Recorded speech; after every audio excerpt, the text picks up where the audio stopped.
What's up, y'all? This is RationalVids. Today we are covering, we're covering a lot of things. This is more of a complex rant that I'm about to go on. But if you're not living under a rock, you may have heard of the so-called "Don't Say Gay" bill, which was just signed into law by Ron DeSantis with this kind of picture. Oh, look at all these conservative white kids and their conservative white families at back there. So it's a bill that's drawn So according to this article, it's a bill that's drawn nationwide controversy, dubbed by opponents as the "Don't Say Gay" bill. President Biden has called it hateful, despite doing nothing about it. It was ridiculed by the hosts of this year's Academy Awards. On Monday, it became Florida law when Governor Ron DeSantis signed the Parental Rights in Education bill. Now, Florida teachers are wondering how the new law will affect them and their students. Among its controversial measures, the law forbids instruction on sexual orientation and gender identity from kindergarten through third grade. We will make sure that parents can send their kids to school to get an education, not an indoctrination, DeSantis said at the bill signing in Spring Hill, Florida, flanked by young children at classical preparatory school, as a charter school will not be affected by the law. Opponents of the law, DeSantis said, support sexualizing kids in kindergarten. They support injecting woke gender ideology into second grade classrooms. That's what he sounds like. He literally sounds like I could pinch my nose. And that's exactly his voice. But teachers say students have some other concerns. That's news to teachers such as Paula Stevens, who teaches first grade at Eisenhower Elementary School in Clearwater, Florida. Her first graders aren't focused on sexual orientation or gender identity. Their main concern, she says, is it snack time? After all, Stevens says teaching about sexual orientation and gender identity isn't part of the first grade curriculum. But talking about families is part of her curriculum. And some of her students may have two moms or two dads. It makes me wonder, she says, when I'm talk about families in my classroom, am I going to be violating this law because the children were having discussions about what their family looks like? The law sponsors say that it's not the intent, but Stevens fears the law's language is so vague that it will have a chilling effect. So let me talk about this and the overall broader culture war that Republicans are still trying to wage, even though they lost this culture war a long time ago. We've seen in 2022 a slew of anti-abortion measures in various states sponsored by Republicans that's based off of the law that was introduced in my state of Texas and passed, unfortunately, signed by the governor, that banned abortion as soon as 6 weeks. And I would consider myself a moderate on abortion. Like I'm okay with like restrictions on it somewhat, just like for like third trimester and maybe partial birth. I don't think like but definitely banning abortions in the first trimester is pretty barbaric. Even in the first half of the second trimester, although most of the European Union nations cut off weeks are 12 weeks or 14 weeks just after the first trimester, at the end of the first trimester or just after. So I wouldn't mind if it were cut to that, but if it were cut to 6 weeks, like it was in my state, it doesn't even give women the time to, decide whether they want to have the child or not. Do you understand that? They have to go out of state and people are going out of state anyway to get abortions from my state. It's pretty fucked. But and then there's despite and also besides the Don't Say Gay bill in Florida, which it's not the wording of the law that I'm worried about. Like if it's kindergarten through third grade, then young kids like this, I mean, it's like, what do they know about LGBTQI plus issues? They don't. They really don't. But the broader intent is to scare the LGBTQIA plus community. It's to scare LGBTQIA plus youth, meaning teens, adolescents who identify as gay, lesbian, bisexual, transgender, or non-binary. Like it's meant it's meant to scare people. It's meant to make people feel unwelcome, despite the despite the despite the limits of this law, and despite because we just had an incident earlier in our state as well, where we had the Child Protective Services or Department of Family and Protective Services go around from house to house investigating parents of transgender children, just because they thought they gave them invasive procedures. And while none of that actually happened, it's a farce. It's basically Republicans' way of throwing red meat to their voters. It's Republicans' way of saying, "Oh, we still have Christian family values. We can still throw red meat to our base. We can be anti-abortion and anti-same-sex marriage and anti-indoctrination of children, blah, blah, blah, blah, blah." But what does this really serve? What does the culture war really serve? Despite it does the negative effect of making LGBTQ youth don't feel like they belong in this world, which is sad. And the Republicans are using them, kids and teenagers, as pawns, which is disgusting and evil. But what is the real intent of these culture war issues? Not only is it's a perfect two-pronged weapon for the GOP, because while it serves to accomplish socially conservative ends for the red meat base, they're crazy ass socially conservative evangelical that make up a small minority of the U.S. population now. But it also serves as a distraction to the rest of the Republican voters who buy into this bullshit that they're poor, from the fact that they're poor. You understand that the Democrats have not done anything to combat this, by the way, besides Joe Biden's weak statements against it, "Oh, we'll always be there for you. We'll always be there for the LGBTQ students." Bullshit. The Democrats have done nothing to fight against this. In fact, they've been letting this slide. They've been letting abortion rights slide. And they've been letting this slide because they want the Republicans to be successful in case the Democrats fail. Because guess what? That's how the two-party duopoly works. They want Republicans cannot win on anything else besides these issues. The Republicans understand that the Republicans don't have anything else besides these distractions, these culture war distractions. That's it. That's all they have, whether it be critical race theory, indoctrination of children, your guys are groomers, or abortion issues. This is all they have. They're not improving your lives Notice that they're not improving your lives economically, criminal justice wise. They're not improving your lives. They're not improving your lives in the food shortages or trying to fix gas prices or any of this shit. And the Democrats are trying to write article after, and the Democrats can now write article after article after article opposing all these measures, which of course I oppose, but it's to keep you, the American voter, distracted from the fact that you are poor, that you are economically destitute, that you live in a failed state.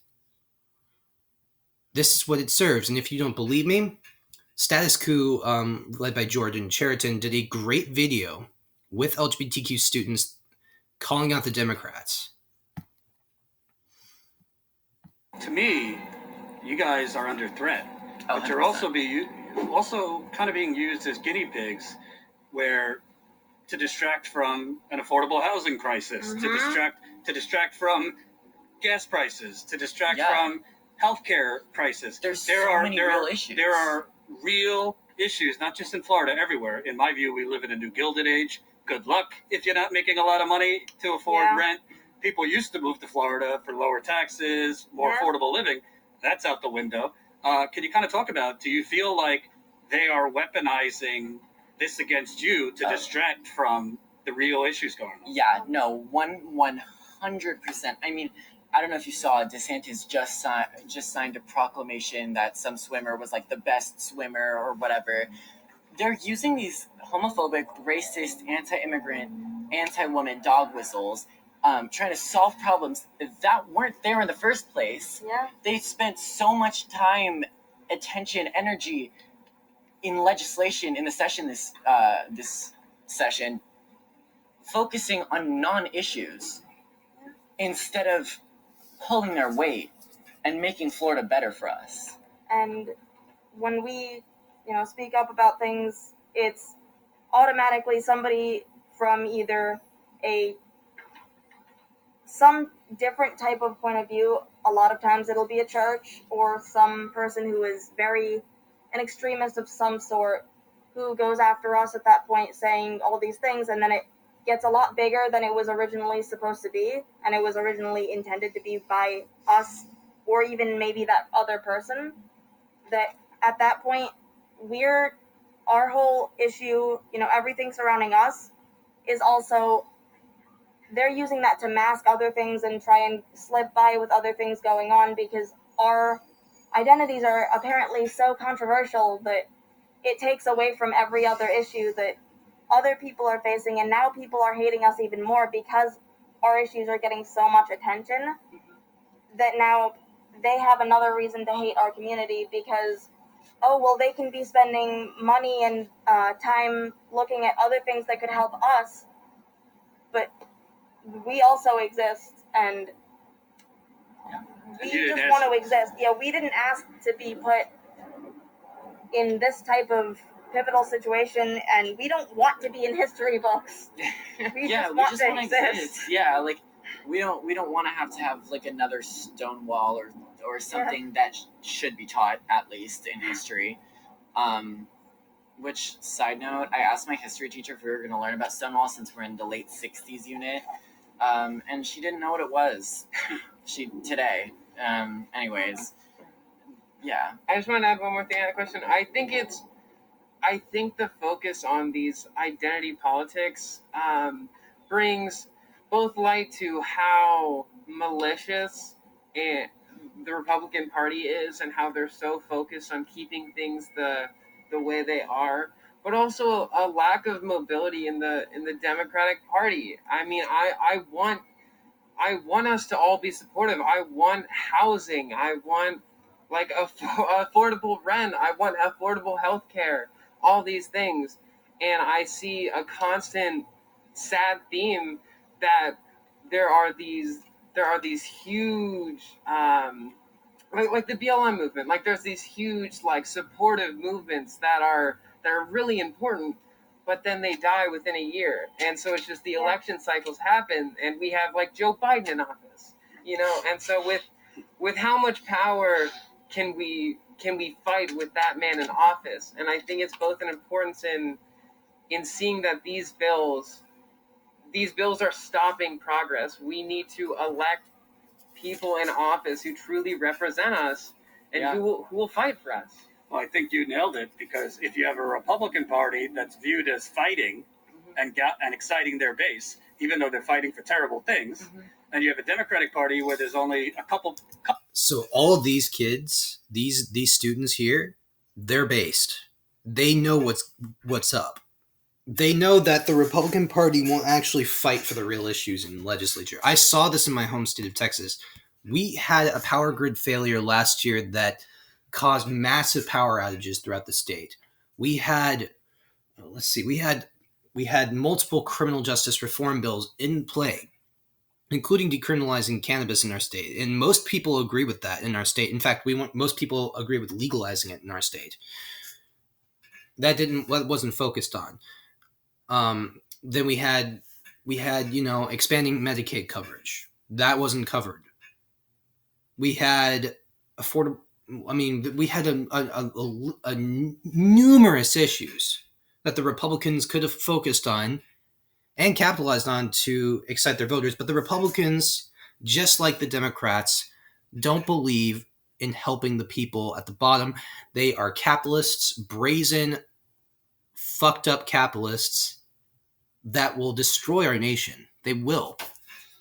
with their economic policies. We are in and now we are in what's known as late stage capitalism, where Republicans are focusing on this culture war bullshit, whether it be for abortion, whether it be for LGBTQ rights for kids, or whether it be for just critical race theory. I mean, it's all a distraction from the fact that we're facing real big problems. And the Democrats, and what they're doing by calling them out, is that they are not fighting back against this. In fact, they want the Republicans and they want the Republicans to be successful in their push to distract the voters, because therefore they along with big tech conglomerates like Apple or companies like Disney can go ahead and be like, oh, Republicans are the evil ones, and so Democrats can so go vote for the Democrats instead. You understand? This is the grift. This is what's going on. It's the back and forth slide that we're seeing right now. And now now LGBTQ students who, as they said in this video, don't really want to be like a big historical vanity figures. They just want to exist. They just want to have good lives. They want affordable housing, they want healthcare, they want decent wages. But what we're seeing is that both the Republican and the Democratic parties are not fighting for them. They are fighting this culture war that amounts to nothing more than a play. It's basically theater. This is what we have to deal with. This is late stage capitalism. Late stage capitalism accepts homophobia in order to distract in transphobia from the fact that you are suffering and poor. That is what this is. And we have to stop these people. We have to stop these sociopathic politicians who don't care about the people. But the answer to going against the Republicans is not voting for the Democrats. The answer is all out fucking revolts, massive strikes. They see what's happening in America. They see workers organizing. Amazon now has labor unions. Labor unions are picking back up, even though they want to promote the contradictory reports that they're actually dying when they're not. And they see what's happening with the American public. We're becoming too progressive for them. We're becoming too progressive for the two-party system. We have outgrown that. And these kids like these, Generation Z, which we're all fucking based, we're all abstract, we're all sophisticated, we know what's going on. These kids are the hope for the future of America. And Jordan Chariton understands that and decides to interview them. And Jordan Chariton in Status Quo News is a blessing to the left movement. Thanks, guys, for watching this. Don't forget to like and subscribe.